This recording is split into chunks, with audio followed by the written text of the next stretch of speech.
Hello students. तो last class में हमने स्ट्रेस स्ट्रेन है ना, यंग्स मॉडुलस, इन सब के बारे में देखा था कि ये सब चीज़ें कैसे कैलकुलेट होती है ना। तो ये सब चीज़ें आपको याद होगी कि हमने इन चीज़ों को किस तरीके से कैलकुलेट किया था, है ना। तो एक बार हम इन सब चीज़ों को फिर से लिख लेते हैं। तो आपको याद होगा कि हमने यंग्स मॉडुलस कैसे कैलकुलेट किया था, है ना। तो यंग्स मॉडुलस कितना था, जो y की वैल्यू थी, तो y की वैल्यू को हम क्या लिख पा रहे थे, f by stress by strain, f by A by delta L by L, है ना। वैसे ही हमने बल्क मॉडुलस को लिखा था, तो बल्क मॉडुलस कितना होगा, minus V delta P by delta B, है ना। माइनस टाइम्स यहाँ पे हमने क्यों किया था ये भी आपको ध्यान में होगा। वैसे ही हमने एक और केस किया था शेयरिंग केस का, है ना। तो उसे हम क्या बोलते हैं, मॉडुलस ऑफ रिजिडिटी। और मॉडुलस ऑफ रिजिडिटी ईटा की वैल्यू कितनी होती है, तो वो भी हमने कैलकुलेट किया था, F by A divided by X by Y, है ना। तो ये किसके लिए था, जब हम किसी वायर को या किसी बॉडी को स्ट्रेच करते हैं, ये वॉल्यूम के लिए था, है ना। और ये शेयरिंग के लिए था, है ना, जब हम ऊपर से किसी को टेंजेंशियल डायरेक्शन में ये देते हैं, है ना। तो अब ये सब हम उसमें कैलकुलेट करके देख चुके थे कि ये वैल्यू कितनी होती है। तो अब हम एक बार इस पे आते हैं, यंग्स मॉडुलस वाले केस पे।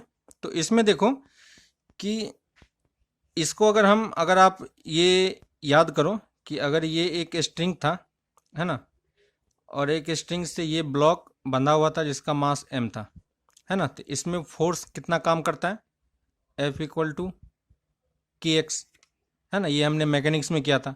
और जब हम इसको ये फोर्स काम कर रहा है, तो ये फोर्स के कारण इसमें कितना एनर्जी स्टोर होता है, तो वो एनर्जी हमने कितने निकाली थी, यू इक्वल टू हाफ के एक्स स्क्वायर, है ना। तो जब हमने बॉडी को स्ट्रेच किया, है ना, ये स्प्रिंग का केस था। अगर हम इसको इसके टर्म में समझे कि कोई भी वायर होता है उसको हम स्ट्रेच करते हैं तो एक रीस्टोरिंग फोर्स डेवलप होता है कि नहीं। तो लास्ट प्रीवियस क्लास में ये चीज हमने देखा था कि एक रीस्टोरिंग फोर्स डेवलप होता है। तो यहाँ पे अगर हम उस रीस्टोरिंग फोर्स के बारे में देखें कि वो रीस्टोरिंग फोर्स कितना हो रहा है ना। तो जैसे y की वैल्यू हमारे पास है यंग्स मॉडुलस की, तो यंग्स मॉडुलस कितना होगा, f by A divided by delta L by L, है ना। और यहाँ से अगर हम क्रॉस मल्टीप्लाई करके f कैलकुलेट करें तो f कितना हो जाएगा,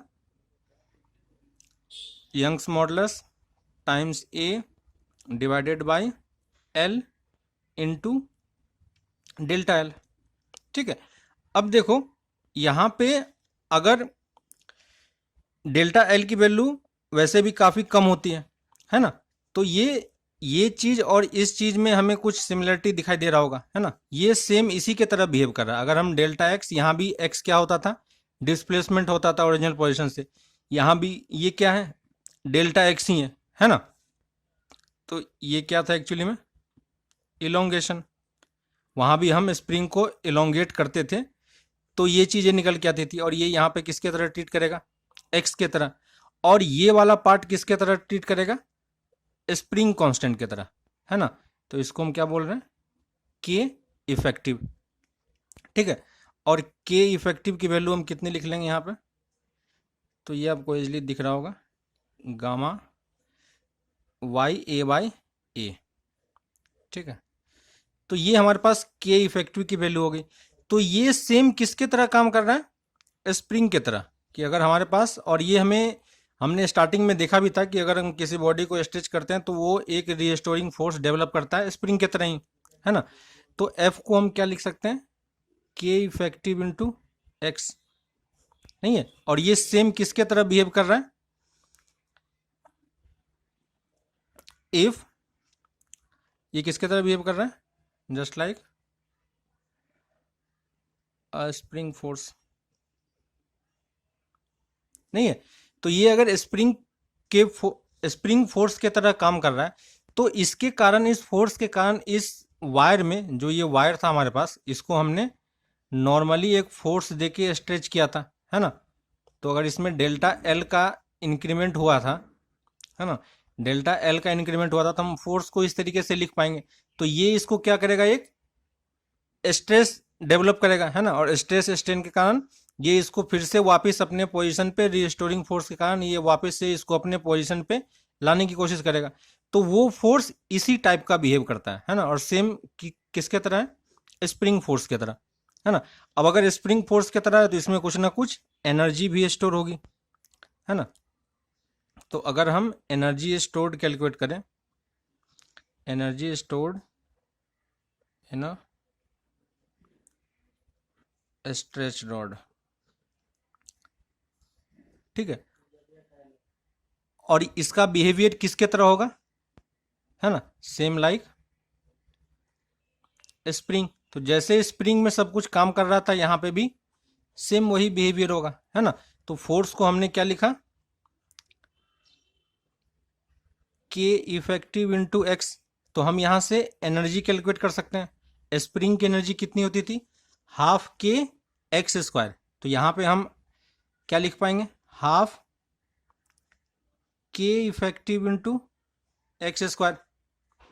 आ रही बात समझ में, है ना।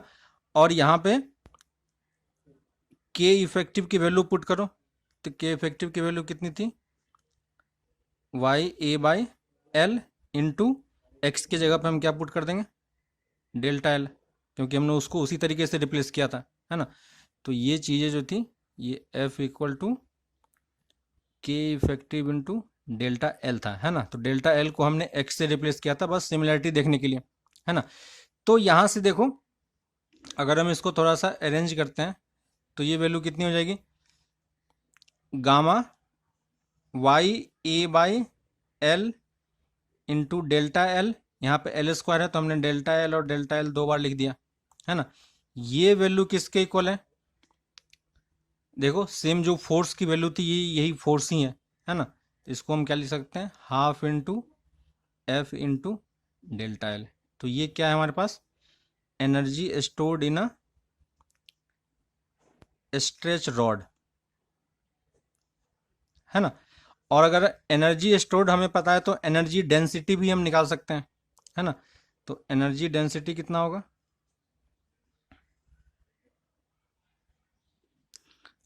अगर हम एनर्जी डेंसिटी की बात करें, तो एनर्जी डेंसिटी को हम स्मॉल यू से डिनोट कर रहे हैं, है ना। तो एनर्जी एनर्जी हमें पता है, बस डेंसिटी निकालना है। तो इसे हमें किससे डिवाइड करना पड़ेगा, एनर्जी को, एनर्जी बाय वॉल्यूम, है ना। एनर्जी हमें पता है कितना, हाफ एफ डेल्टा एल, और वॉल्यूम कितना लिखेंगे हम, है ना। तो ये हमारे पास रॉड है जिस पे हम इस तरफ से फोर्स लगा रहे हैं, है ना। तो इसका क्रॉस सेक्शन एरिया ए है और लेंथ एल है। तो वॉल्यूम कितना हो जाएगा, ए इंटू एल, है ना। तो यू की वैल्यू हम कितनी लिख पाएंगे, हाफ, एफ की वैल्यू पुट करो, एफ कितना है, Y A delta L by L into, ये एफ की वैल्यू हो गई, और delta L by A L, है ना। और अगर हम यहाँ से कुछ टर्म को कैंसिल करें, तो देखो क्या क्या चीज़ें कैंसिल होगी, यहाँ से ए कैंसिल हो गया, है ना। तो अब हम u को क्या लिख पाएंगे, half Y L by L into delta L by L, ठीक है। और y की वैल्यू किसके इक्वल होती है, तो y कितना होता है, sigma by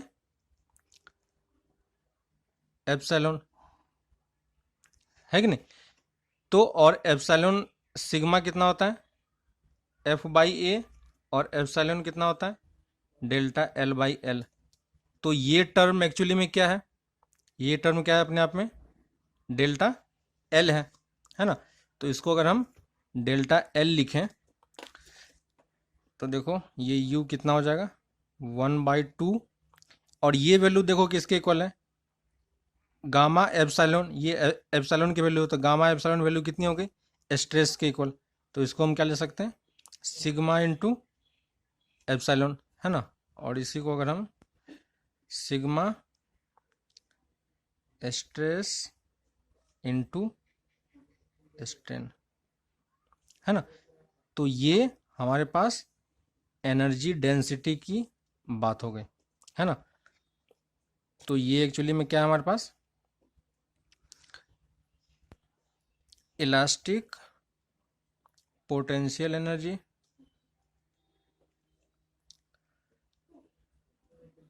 elastic potential energy per unit volume, है ना। हमने एनर्जी डेंसिटी निकाली है पर यूनिट वॉल्यूम। और अगर हमें वर्क डन निकालना होगा तो वर्क डन की वैल्यू कितनी हो जाएगी, इसी को अगर हम वॉल्यूम से मल्टीप्लाई कर देंगे तो एनर्जी आ जाएगा, है ना। और एनर्जी जितना स्टोर हुआ उतना ही वर्क डन हुआ होगा, है ना। तो अगर हमें वर्क डन निकालना है तो वर्क डन कितना हो जाएगा, half into stress into strain into volume, है ना। और इसी को अगर हम लिखें तो हाफ एप्सिलॉन इंटू वी, यहाँ पे वी क्या है, वॉल्यूम है। तो ये हम वर्क डन निकाल सकते हैं, है कि नहीं। तो ये हमारे पास एनर्जी का इक्वेशन था कि किस तरीके से हम एनर्जी कैलकुलेट करते हैं, है ना। अब हम एक बार फिर से इसी वाले फॉर्मूले को हम एक बार फिर से देखते हैं, ठीक है। तो हमारे पास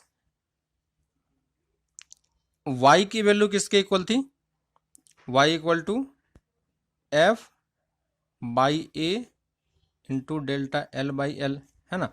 और यहाँ से अगर हम डेल्टा एल की वैल्यू कैलकुलेट करें तो डेल्टा एल कितना हो जाएगा, F L by Y A, है ना। और हम यहाँ पे देखो अगर हम किसी में सेम फोर्स लगा रहे हैं और मटेरियल सेम है, गामा किस पे डिपेंड करेगा, मटेरियल पे, है ना। तो अगर ये फोर्स है और ये गामा है और ये दोनों चीजें सेम है तो डेल्टा एल डायरेक्टली किसके प्रोपोर्शनल होगा, एल बाई ए के, है ना। तो ये प्रॉपर्टी कब वैलिड है, when wire is of same material, है ना। अगर हमें दो वायर दिया हुआ है सेम मटेरियल का, है ना, और वो पूछ रहा है कि इसमें कितना इलोंगेशन होगा, दो वायर को हमें कंपैरिजन करना है, तो हम क्या करेंगे, simply delta L equal to L by A से हम कंपेयर कर लेंगे, है ना। तो एल और ए एरिया का रेशियो हम चेक करेंगे, उसके हिसाब से हम चेक कर लेंगे, है ना। Wire of same material and same force applied. तो अगर सेम फोर्स तुम उस पर दे रहे हो तो डेल्टा एल किसके इक्वल हो जाएगा, है ना। तो हम ये इस तरीके से कैलकुलेट कर सकते हैं। तो ये एनर्जी की बातें थी कि हम एनर्जी कैसे कैलकुलेट करते हैं और किस तरीके से हम इसमें डेल्टा एल में रिलेशन निकाल सकते हैं, ठीक ना। एक और टाइप का रेशियो होता है, वो हम देख लेते हैं, छोटा सा रेशियो है, बस उसे समझना है, जिसे हम बोलते हैं पॉइजन रेशियो, ठीक है। तो ये पॉइजन रेशियो है, इसका सिंबल क्या होगा, इसको हम इस तरीके से इस सिंबल से डिनोट करते हैं, है ना। तो ये क्या होता है, तो देखो जैसे अगर हम प्रैक्टिकली एक्चुअली में होता क्या है कि अगर हमारे पास कोई एक वायर है ना, थोड़ा सा हमने इसको जूम करके बनाया, ये वायर है, और जब हम इसको स्ट्रेच करते हैं तो स्ट्रेच करने पे हमने अभी तक क्या जूम किया था कि वायर इलोंगेट हो रहा है ना। लेकिन अगर ध्यान दोगे तो एक्चुअली में वायर इलोंगेट तो होता ही है, तो जैसे ही वो इलोंगेट होगा तो इसका एरिया क्या हो जाता है और इसका जो लेंथ है, डायमीटर की बात बोले तो डायमीटर थोड़ा सा क्या हो जाएगा, इसका कम हो जाएगा, है ना। तो अगर हमने इस पर फोर्स लगाया तो अब इसका जो फिगर होगा वो कुछ इस टाइप का हो रहा होगा, नहीं है। तो यहाँ पे क्या हो गया, पहले इसका एरिया डी था, इनिशियली इसका एरिया डी था, है ना। और ये चेंज कितने का हुआ है, तो यहाँ पे हम चेंज की बात कर रहे हैं, इसमें चेंज कितने का हो गया, डेल्टा डी का चेंज हो गया, है ना। तो मान लेते हैं कि इसमें डेल्टा डी का चेंज हो गया, है ना। इनिशियली इसका लेंथ एल था, है ना, और ये इंक्रीमेंट कितना हो गया, डेल्टा एल का इंक्रीमेंट हो गया, है ना। तो पॉइजन रेशियो को हम किस तरीके से डिफाइन करते हैं, तो ये किसके इक्वल होता है, lateral strain divided by longitudinal strain, है ना। और लॉन्गिट्यूडनल स्ट्रेन हमें पता है, तो सिग्मा की वैल्यू को हम क्या लिख पाएंगे, लेटरल स्ट्रेन मतलब क्या हो गया कि ये इस वाले पार्ट में कितना चेंज हो रहा है। तो पहले डी था, अब कितने का चेंज हुआ, डेल्टा डी का। तो हम यहाँ पे क्या लिखेंगे, तो स्ट्रेन को कैसे डिफाइन करेंगे, delta D by small capital D, है ना। ये डायमीटर की बात कर रहे हैं। और लॉन्गिट्यूडनल कितना होगा, डेल्टा एल बाई एल, है ना। तो ये इसका डेफिनेशन होता है ना। तो बस इस डेफिनेशन को याद रखना है कि ये इस तरीके से काम करता है ना। अगर मान लो कि जैसे तुम किसी वायर को स्ट्रेच करते हैं तो क्या उसमें से कुछ मटेरियल बाहर निकलता है, नहीं निकल रहा है। तो इन जनरली क्या होता है कि मटेरियल क्या होता है, इनकम्प्रेसिबल होता है ना, और उसमें जो उसका मटेरियल है उसका कोई लॉस नहीं होता है ना। तो अगर हम ये बोलते हैं if material is perfectly incompressible, है ना। तो अगर ये इनकम्प्रेसिबल होगा तो उसमें डेल्टा वी की वैल्यू कितनी हो जाएगी, जीरो, नहीं है। तो डेल्टा वी, वी को हम क्या लिख पाएंगे, pi D square pi R square, R की value D by two put किया, pi R square into L, है ना। सिलेंड्रिकल वॉल्यूम हम एज्यूम कर रहे हैं। तो डेल्टा वी बाई वी की वैल्यू हम कैसे कैलकुलेट करेंगे, है ना। ये हमने यूनिट डायमेंशन में देखा था कि डायरेक्टली हम इसको डेरिवेटिव की तरह बिहेव कर सकते हैं, है ना। और डेल्टा वी की वैल्यू कितनी है, जीरो है। तो ये चीज़ किसके इक्वल हो जाएगी, 2 times delta D by D plus delta L by L की वैल्यू कितनी हो जाएगी, जीरो हो जाएगी, है ना। तो यहाँ से हम delta D by D divided by delta L by L निकाल सकते हैं, और ये वैल्यू कितनी होगी, -12 के इक्वल होगी, है ना। तो ये हमने एक पर्टिकुलर केस लिया है ना। ये चीज़ याद करने की जरूरत नहीं है, बस इसे समझना है कि ये एक पर्टिकुलर केस है कि अगर हम ये कंडीशन सेटिस्फाई करते हैं तो हो सकता है किसी केस में मटेरियल का लॉस हो रहा हो, इसमें मटेरियल का लॉस नहीं हो रहा, तो हम डेल्टा वी जीरो मान रहे हैं, है ना। तो इनकम्प्रेसिबल क्या मतलब क्या हो गया कि वो कंप्रेस्ड नहीं हो रहा है। तो कंप्रेस्ड नहीं हो रहा है तो जितना उसका वॉल्यूम इनिशियली था बाद में भी उतना ही वॉल्यूम होगा। तो इस पर्टिकुलर केस में, और यही वैल्यू किसके इक्वल होगी, सिग्मा के। तो सिग्मा की वैल्यू कितनी आ रही है, -12, है ना। जब पॉइजन ने ये फॉर्मूला डिराइव किया तो उसने थ्योरेटिकली इसकी वैल्यू कितनी होती है, उसने थ्योरेटिकली इसकी वैल्यू कैलकुलेट की। तो थ्योरेटिकली बाय, है ना, पॉइजन एक साइंटिस्ट का नाम था। तो थ्योरेटिकली बाय पॉइजन की वैल्यू, जो ये सिग्मा थी इसकी वैल्यू उसने कितनी प्रिडिक्ट की थी, -1 से हाफ के बीच में, है ना। लेकिन प्रैक्टिकली सिग्मा की वैल्यू किसके बीच में लाई करता है, 0 से हाफ के बीच में। तो ये एक्सपेरिमेंटल वैल्यू है, ठीक है। तो बस इसे ध्यान रखना है, इसमें ऐसा कुछ पर्टिकुलर टाइप से कुछ क्वेश्चंस नहीं होता है जो इसमें पूछा जाए, है ना, क्योंकि वो डिपेंड करेगा मटेरियल पे। ये हमने इनकम्प्रेसिबल मटेरियल लिया तो उस केस में हम बॉडी को कंप्रेस नहीं कर सकते, इसलिए डेल्टा वी जीरो लिया था। किसी केस में कोई और कंडीशन हो सकता है ना। तो ये बस एक वैल्यू था जहाँ पे हमने इसको कैलकुलेट किया, तो उसने थ्योरेटिकली इस चीज़ को कैलकुलेट किया तो ये -12 आ रहा था, है ना, इस पर्टिकुलर केस के लिए। तो पॉइजन ने बताया कि सिग्मा की वैल्यू -1 से हाफ के बीच में हो सकती है, लेकिन प्रैक्टिकली जब एक्सपेरिमेंट किया गया तो सिग्मा की वैल्यू हमेशा 0 से हाफ के बीच में ही आ रही थी, है ना। तो यहाँ पे हमने 3-4 चीज़ें पढ़ी। एक कौन सी थी? यंग्स मॉडुलस, है ना।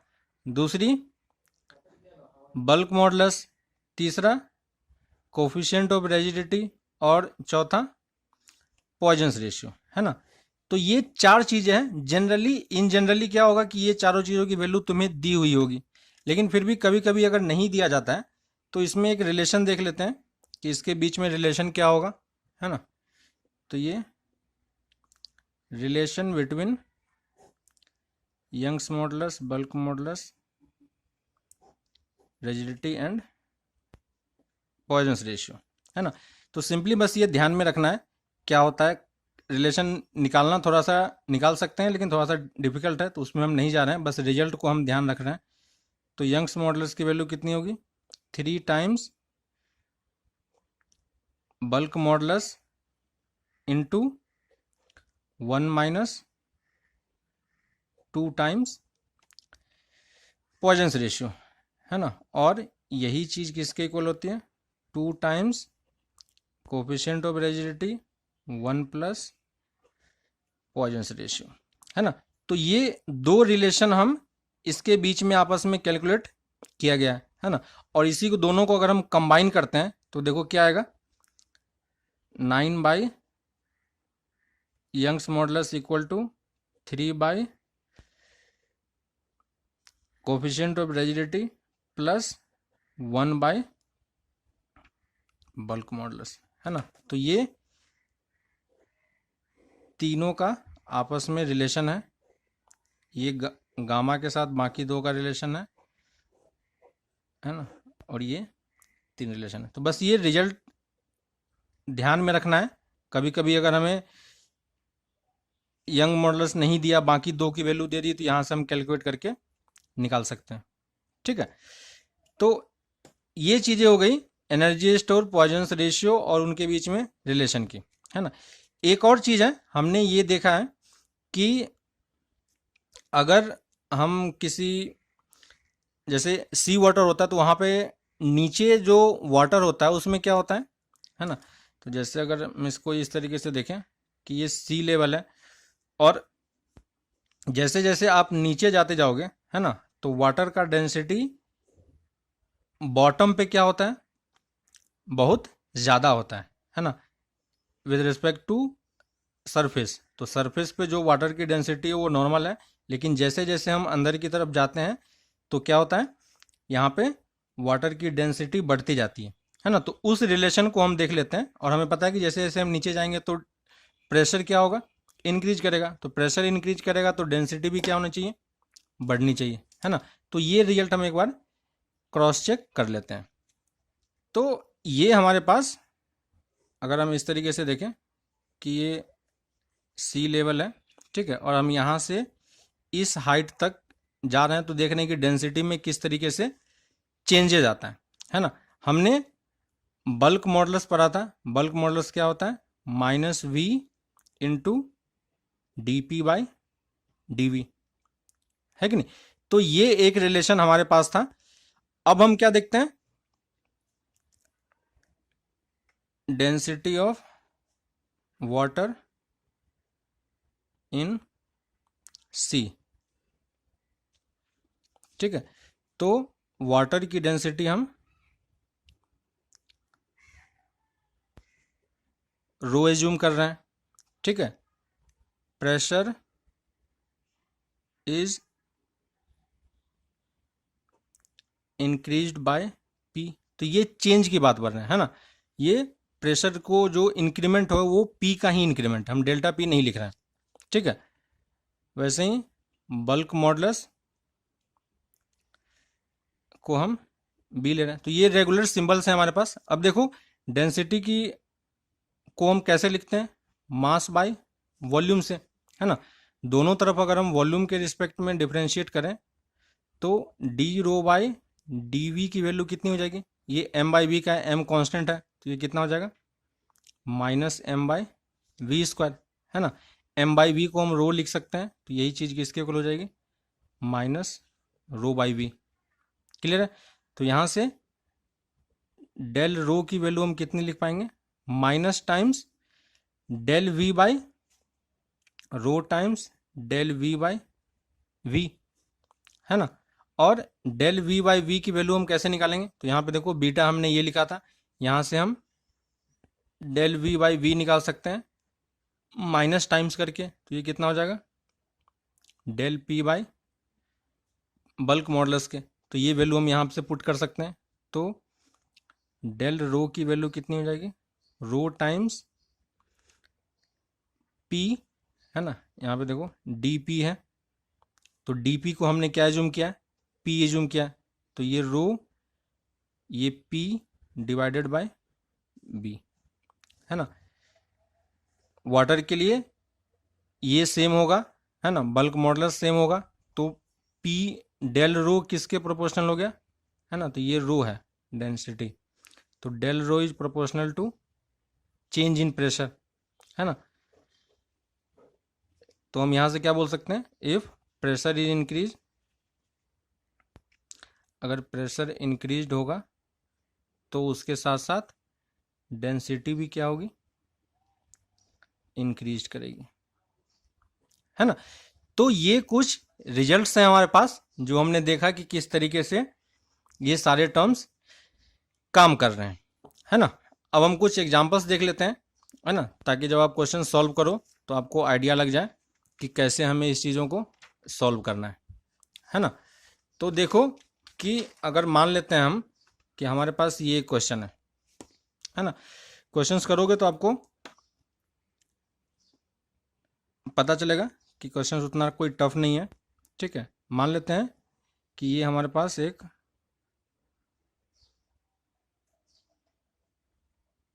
नीचे एक रॉड है ना, और इस रॉड का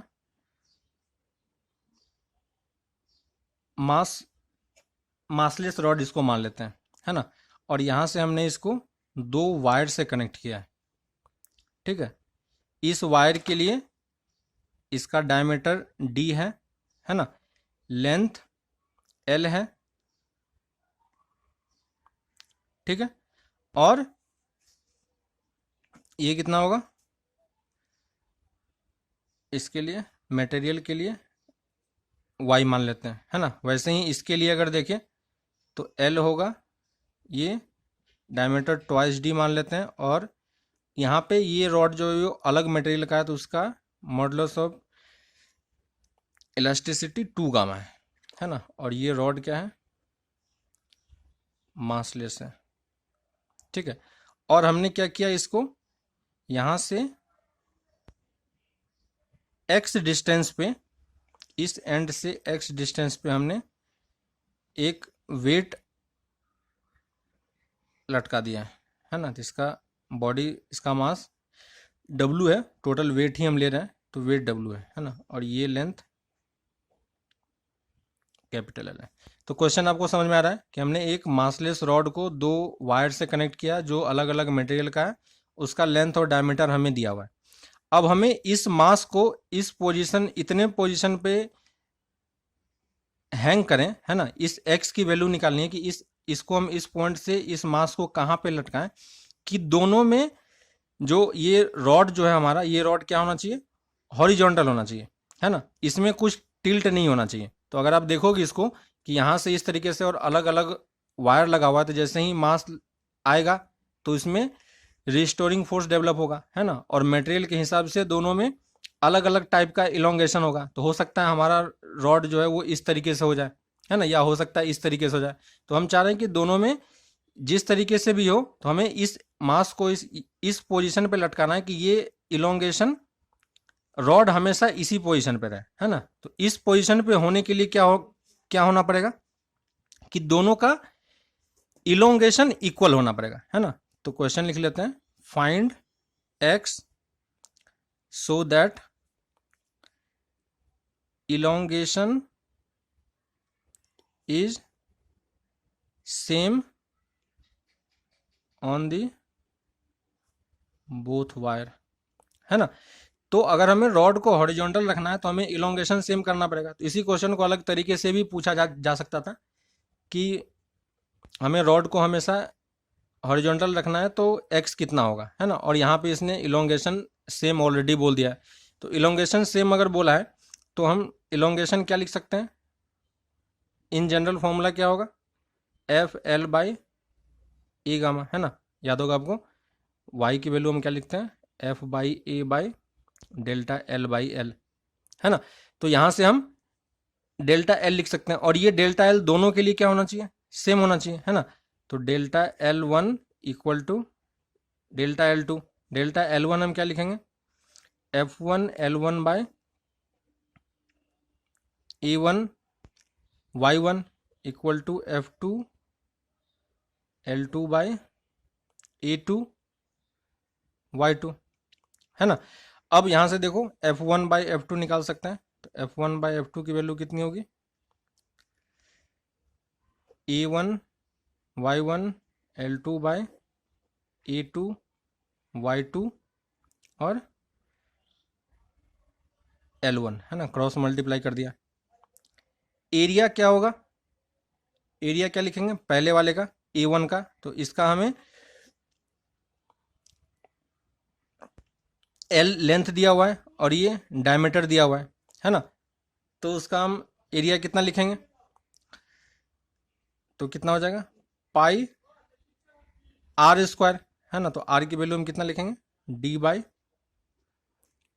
टू का होल स्क्वायर होगा, डिवाइडेड बाय, और वाई वन वाई ही है, एल टू कितना होगा, तो एल टू इसका एल ही है, डिवाइडेड बाय ए टू क्या लिखेंगे, तो ए टू के लिए यहाँ पे हमारे पास टू डी है, तो डायमीटर रेडियस कितना हो जाएगा डी, तो पाई डी स्क्वायर होगा, इनटू वाई टू की वैल्यू कितनी है टू वाई, और लेंथ दोनों का सेम है ना। तो यहाँ से देखो ये सारा टर्म कैंसिल हो गया, डी स्क्वायर भी कैंसिल हो गया, तो ये वैल्यू किसकी इक्वल आ गई, 1/8 के, है ना।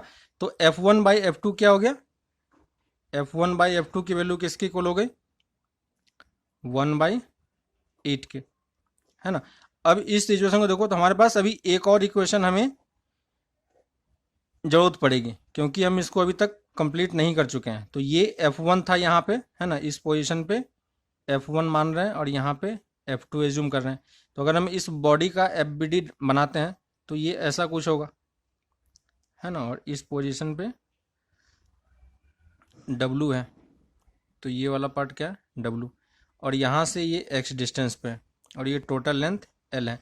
तो अगर ये ट्रांसलेशन मोशन तो इसमें कुछ नहीं हो रहा है ना। तो अगर ट्रांसलेशन मोशन नहीं हो रहा है तो क्या हो रहा होगा, इसमें रोटेशन भी नहीं होगा, है ना, क्योंकि दोनों तरफ से हमें, अगर टॉर्क की बात करें तो ये इधर से कुछ टॉर्क लगा रहा होगा, इस तरफ से टॉर्क लगा रहा होगा और इसका कुछ टॉर्क लग रहा होगा, है ना।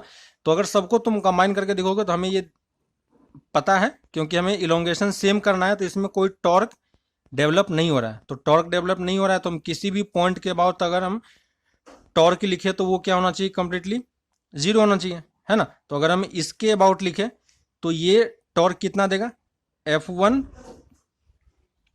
इंटू, और अगर इसके अबाउट लिखते हैं, है ना, इस पॉइंट के अबाउट लिख लेते हैं, तो क्योंकि हमें W का कोई टर्म नहीं चाहिए, हमें F1 F2 में रिलेशन चाहिए, तो इसके अबाउट अगर हम चेक करते हैं तो F1 इंटू ये लेंथ कितना होगा L माइनस एक्स, और यही इतना ही टॉर्क ये भी डेवलप कर रहा होगा, है ना, ताकि तभी इसमें रोटेशन नहीं हो सकता। तो ये कितना होगा F2 इंटू एक्स, और यहाँ से F1 बाई F2 की वैल्यू कितनी होगी, x by L minus x, है ना, और F1 बाई F2 की वैल्यू कितनी है, तो ये वैल्यू यहाँ पे पुट कर देते हैं 1/8, है ना। तो अब यहाँ से देखो दोनों को सॉल्व करके हम x निकाल सकते हैं कि नहीं, तो x की वैल्यू कितनी हो जाएगी L/9, है ना। तो यहाँ पे हमने रोटेशन का कुछ पार्ट यूज किया और उसको यूज करके हमने ये क्वेश्चन इलोंगेशन सॉल्व किया, है ना। तो मैकेनिक्स वाला पार्ट आपका हमेशा कहीं ना कहीं यूज होता रहेगा, ठीक है। तो आप उस वाले रोटेशन वाले पार्ट को देखो, ये चीज़ आपको समझ में आ रहा होगा, है ना। तो इसी पे बेस्ड आप और सारे क्वेश्चंस करो और फिर उसमें जो प्रॉब्लम होती है उसको हम लोग डिस्कस कर लेंगे, है ना। तो शीट से आप क्वेश्चन लगाना स्टार्ट करो। चैप्टर ऑलमोस्ट कंप्लीट हो चुका है, बस आपको क्वेश्चंस लगा के इसको सॉल्व करना है ना। एक और चीज आप ये नोट कर लेना कहीं पे, जो